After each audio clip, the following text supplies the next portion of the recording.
All right, here we are on the fourth step of this inner work journey that we're on together.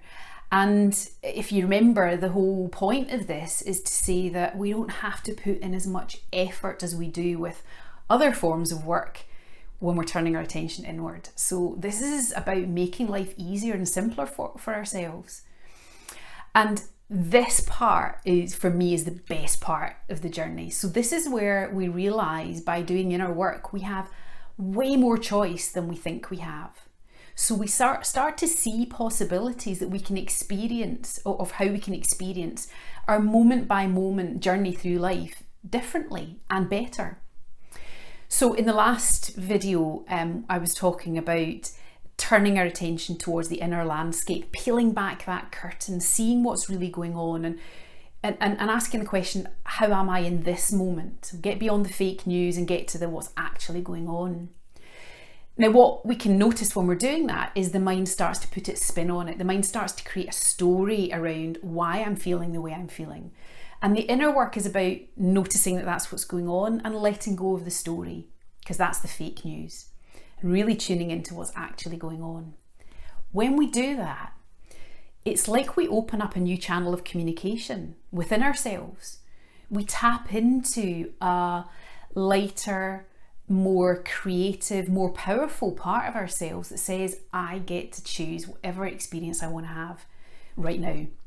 Regardless of what the mind is telling me about the outside world and whether I can or can't control it, I get to choose what's going on right now. And somebody described this to me as being in an elevator, and I think it's a great analogy.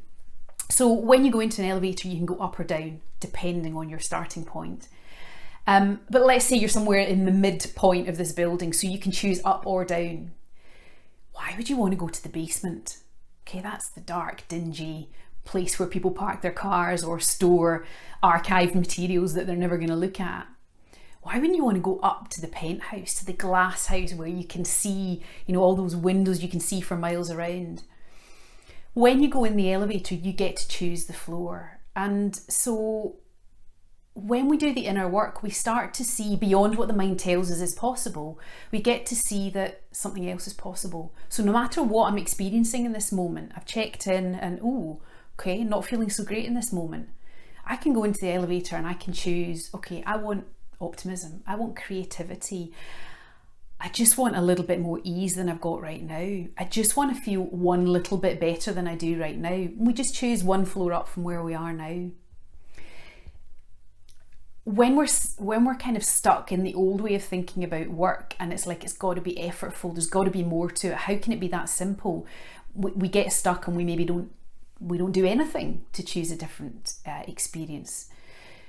But when we do the inner work and we're like, there's something else that's possible here, and we start being curious about asking questions. What else is possible? Is this true? Is this all there is? What else can I experience right now? If how I'm experiencing this moment is not how I'd like to feel, then what other energy can I choose to experience something different?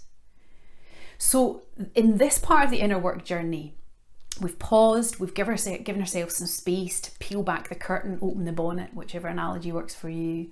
We're asking ourselves, what is my real present moment experience? And then we're saying, what else is possible? So have a go at that.